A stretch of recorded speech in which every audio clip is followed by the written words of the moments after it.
सोचिए ज़रा, आज के इस तेज़ दौर में हमारी मॉडर्न आइडेंटिटी, सादियों पुरानी सकाफ़त और हमारे सच्चे दीन के बीच एक अजीब सी कशमकश चल रही है, राइट? आज के इस तज्ज़िये में हम मिलकर इस उलझन को सुलझाने वाले हैं और देखेंगे कि इन सब चीज़ों को आपस में कैसे बैलेंस किया जा सकता है। तो चलिए, बिना वक्त ज़ाया किए शुरू करते हैं। खैर, सबसे पहले इस एक चुभते हुए सवाल पर गौर करते हैं।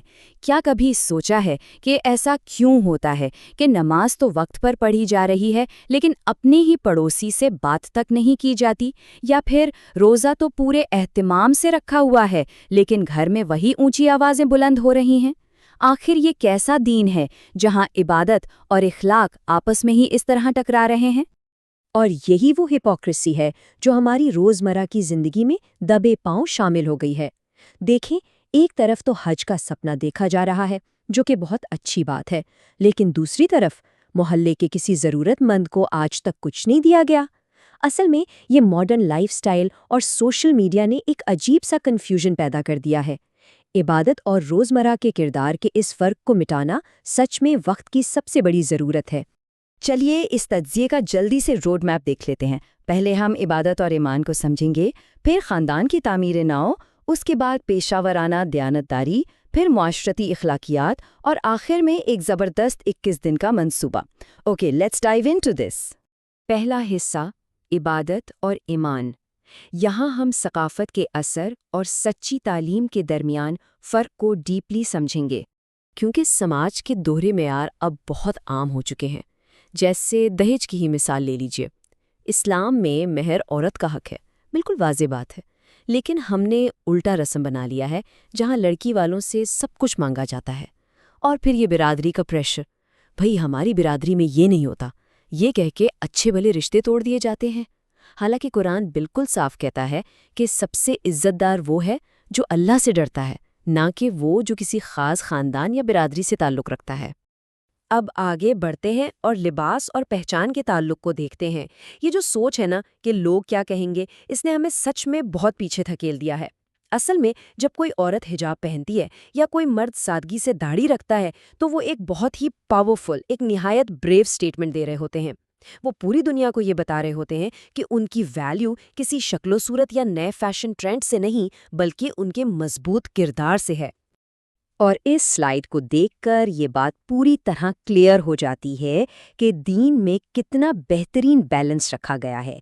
इस्लाम ने गुर्बत को आइडियलाइज नहीं किया, लेकिन इसराफ यानी फजूल खर्ची से सख्ती से मना किया है। ज़रा सोचिए, अगर कोई 10,000 रुपये का जोड़ा खरीद रहा है जबकि ठीक उसके पड़ोस में लोग ज़रूरतमंद हैं, तो ये इसराफ है, ये एक्स्ट्रावेगेंस है। यही समझना असल दर्स है। दूसरा हिस्सा, खानदान की तामीर नौ, घर की रोह को महफूज रखना और फ्यूचर जनरेशन को तैयार करना। बच्चों की तरबियत और जॉइंट फैमिली का माहौल, ये दोनों मिलकर किसी भी घर की आखिरी बुनियाद बनाते हैं। मुरादाबाद के करीम चचा की कहानी तो काफ़ी मशहूर है, जहाँ 3 भाई सिर्फ एक दुकान की कमाई पर एक ही घर में मिलजुल कर खुशी से रहते थे और हर मुसीबत का डटकर सामना करते थे। इसी तरह तरबियत का एक और प्यारा सा वाक़या सुनिए। दिल्ली के जाकिर नगर में फरीदा आपा नाम की एक टीचर हैं। वो रोज़ अपनी बेटी को स्कूल भेजते वक्त सिर्फ एक हदीस सुनाती हैं, सिर्फ एक। आज वो बच्ची 16 साल की है और इस कदर मैच्योर है कि लोग देखकर हैरान रह जाते हैं। सोचिए, एक हदीस रोज़ाना का मतलब है 1 साल में 365 बीज बोना, जो आगे चलकर एक मजबूत छांवदार दरख्त बनते हैं। तो बच्चों का किरदार बनाने के लिए थोड़ा प्रैक्टिकल होना पड़ेगा। कुछ क्लियर टिप्स हैं। उन्हें सच बोलना सिखाया जाए, चाहे नतीजा कुछ भी निकल आए। स्कूल में किसी कमज़ोर की मदद करना और बुलिंग के खिलाफ खड़ा होना सिखाया जाए। फजर के बाद के वक्त की कद्र करना सिखाया जाए। और सबसे अहम बात, बच्चों के सामने कभी भी झगड़ा नहीं करना चाहिए, क्योंकि इससे उनकी साइकोलॉजी पे बहुत गहरा असर पड़ता है। दीनी तालीम के साथ साथ दुनिया की तालीम की भी उतनी ही अहमियत है। याद है ना, अर्ली मुस्लिम साइंटिस्ट ने ही तो अलजेब्रा और एस्ट्रोनॉमी जैसे उलूम की बुनियाद रखी थी। लेकिन ये जो नंबर 3 है ना स्क्रीन पर, ये आजकल बहुत डेंजरस हो गया है। रिसर्च साफ कहती है कि अगर किसी बच्चे का स्क्रीन टाइम 3 घंटे से ज़्यादा हो जाए तो उसकी एम्पैथी यानी दूसरों का दर्द महसूस करने की सलाहियत लगभग ख़त्म हो जाती है। और सच्ची बात तो ये है कि जब एम्पैथी ख़त्म हो जाती है तो दीन का असर भी अपने आप ख़त्म होने लगता है। तो बेहतर यही है कि मोबाइल्स को बच्चों से थोड़ा दूर ही रखा जाए। تیسرا حصہ، پیشہ ورانہ دیانتداری، کریئر کے اعلیٰ ارادوں اور اپنے ایمان کے درمیان ایک زبردست بیلنس بنائے رکھنا۔ خاص طور پہ ہمارے جو نوجوان پروفیشنلز ہیں ان کے لیے یہ جاننا بہت ضروری ہے کہ اس ڈیجیٹل دنیا میں کیا کرنا چاہیے اور کیا نہیں۔ سوشل میڈیا پر بنا سوچے سمجھے خبریں پھیلانے کے بجائے آتھینٹک نالج شیئر کی جائے۔ واٹس ایپ پر آنے والی ہر رینڈم چیز کو آنکھ بند کر کے فارورڈ مت کریں، اور یہ جو رات کے 2-2 بجے تک اسکرولنگ کا کلچر ہے نا، جس سے فجر کی نماز قضا ہو جاتی ہے، یہ دیکھنے میں چھوٹی لگتی ہے پر اصل میں ایک بہت بڑی اسپرچل بیماری ہے جو آپ کے کریئر اور ایمان دونوں کو کھوکھلا کر رہی ہے۔ کمائی کے حوالے سے ایک چھوٹی سی لیکن بہت گہری مثال، مراد آباد کے بھائی انیس کی بات کرتے ہیں جو کباب بیچتے تھے۔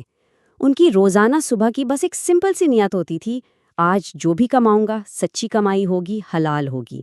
ان کا کاروبار چھوٹا تھا نو ڈاؤٹ، لیکن نیت ایک دم سچی تھی، اور رزلٹ دیکھیں، آج ان کا بیٹا ایک انجینئر ہے۔ اس سے ایک بات تو کلیئر ہو جاتی ہے کہ پیشہ ورانہ زندگی میں برکت پیسے کے ڈھیر میں نہیں بلکہ کام اور نیت کی سچائی میں ہوتی ہے۔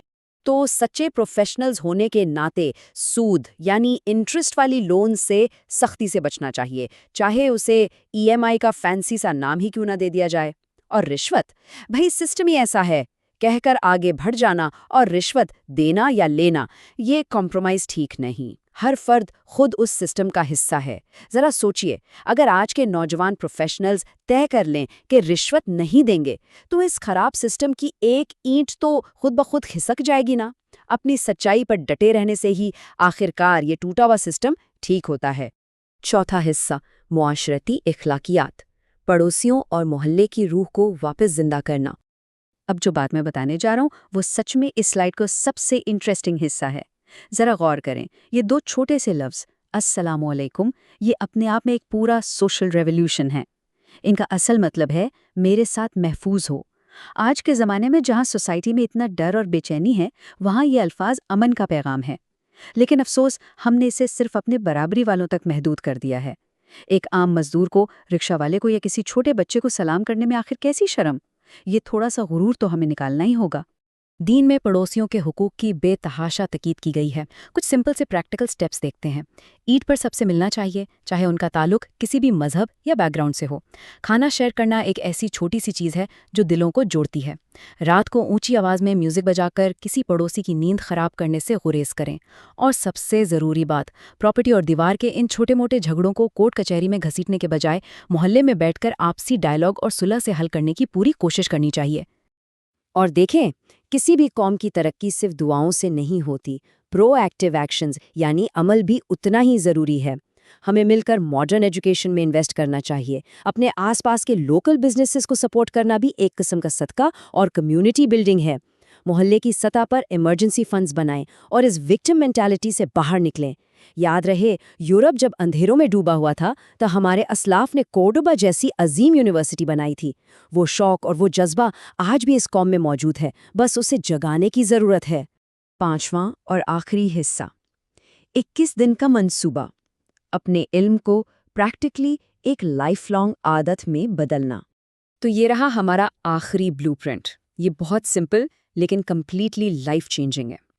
دیکھیں، اس تجزیے میں سے صرف اور صرف ایک عادت چنیے جو آپ کو سب سے زیادہ ضروری لگی ہو۔ سب کچھ ایک دم سے اوور نائٹ بدلنے کی کوشش بالکل نہیں کرنی، بس اس ایک سنگل عادت کو 21 دن تک پیور ڈسپلن اور فوکس کے ساتھ اپنی زندگی میں اتاریں، کیونکہ 21 دن میں عادت بنتی ہے، عادت سے ہمارا کردار بنتا ہے، اور کردار ہی ایک بہتر آخرت کی ضمانت ہے۔ تو اب آخر میں بس ایک سوال، آج وہ ایک چھوٹا سا فیصلہ کیا ہوگا؟ 21 دن کی ہیبٹ کس چیز کو بنایا جائے گا؟ کیا آج سے محلے والوں کو سلام کرنا شروع کیا جائے گا، بچوں کو ایک حدیث سنائی جائے گی، یا اپنی پیشہ ورانہ زندگی میں مزید دیانتداری لائی جائے گی؟